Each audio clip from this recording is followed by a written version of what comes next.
My name is Kendall Black, and welcome to this introduction to judging high school debate. Now, you may have a multitude of reasons as to why you're judging. You could be a parent or a relative of a debater, or just a concerned volunteer. Whatever the reason, you're helping the debate community as a whole. And I get it. Judging debate may seem hard. You might not feel as you have the appropriate amount of experience or skill set or whatever else. But I assure you, it's not as hard as it seems. If you stick with me, you'll learn your way in no time. In this video, I'll be going over the basics, but there will be a follow-up that introduces more advanced concepts. But for now, let's jump right in. Now, as a judge, you do have certain responsibilities. After picking up your ballot from the tab room, don't worry, it will be clearly marked and explained to you, go to the room listed on the ballot. There will be two sides to each debate, with either two people or one person each, depending on the style. They will tell you their code and their side if it's not listed on the ballot, and make sure that you have all the info correct on the ballot. It's very straightforward, I guarantee that. Once everyone gets settled, the round begins. The debaters will deliver speeches which you must time, and the time will be listed on the ballot, so bring a stopwatch, but your phone works just fine. Debaters usually time themselves, but remember that your time is always the official time.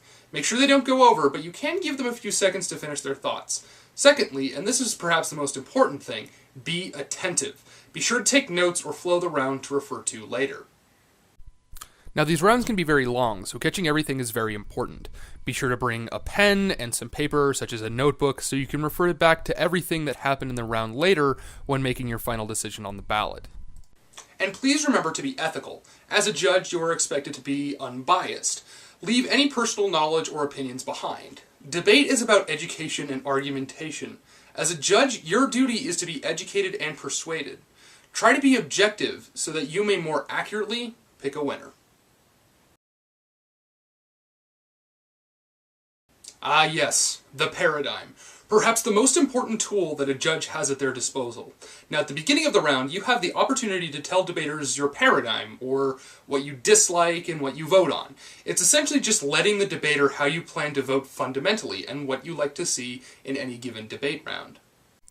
Imagine it as if you're voting for a presidential candidate. How do you want issues presented? How heavily do you weigh communication? Do you want them to be aggressive or polite?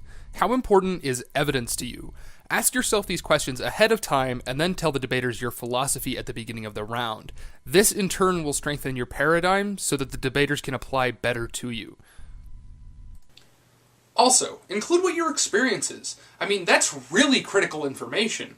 As a debater myself, if someone told me that they were a first-time judge, I would be sure to simplify the round so I don't overcomplicate things. Your paradigm can really be anything. You just need to let the debaters know how you weigh different aspects of debate. For example, don't do this. My paradigm is whoever can convince me the most. Yeah, no, duh. Be specific. Try saying, I like confidence and articulation. Make sure your warrants are really clear, and always be sure to give me the relevance of what you're saying. If you're specific, the debater will know how to apply to you, leading to a fair round for them and an enjoyable round for you. And if you're having trouble thinking of what to use for your paradigm, don't worry. I've posted a link to a list of example paradigms that you can use in the description. The ballot. The ballot is probably the most important thing in a round. Primarily, it determines who wins and who loses, but more essentially, it also gives debaters good advice and reasons as to why they either picked up the win or the loss. As I said earlier, debate is about education so much as it is about argumentation. Your role as a judge, as a decider, is important both for the tournament and the debaters themselves.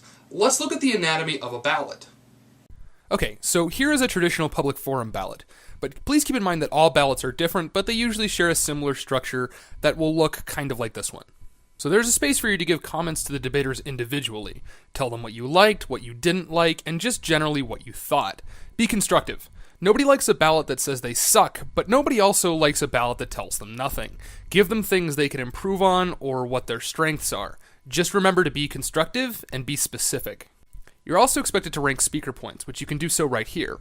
This is simply just a measure of the quality of a debater on a numerical scale. You just need to ask yourself how good of a debater they felt like to you. All it is, it's simply just a subjective rating, but don't take this lightly. It's important for how the tournament progresses.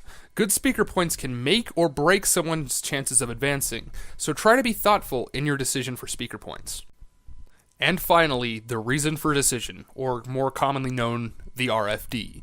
From a debater's perspective, this is the most important thing. Give reasons as to whichever side won. This is where taking good notes comes into play. Look at the round, consider what the debater said and emphasized, and make your decision. Write down what you thought the debate came down to and why you picked one side over the other. Also, please try to stick to your paradigm you gave them earlier. So as a judge, you must give reasons for your decisions, and they need to be well-founded based on what the debater communicates in the round. If they don't follow your paradigm, you can absolutely use that to influence your decision. Most importantly, and just remember this, be specific and constructive in your ballot writing. Well, that's all for the basics.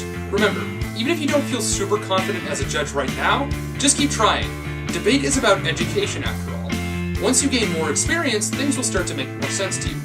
Well, I hope these tips have helped you feel more prepared for judging high school debate. Be sure to watch our next video for more advanced concepts that will help you tremendously. And don't forget to like, comment, and subscribe to our channel for more debate resources. And if you found this video helpful, please share this for more upcoming judges. Thanks for watching.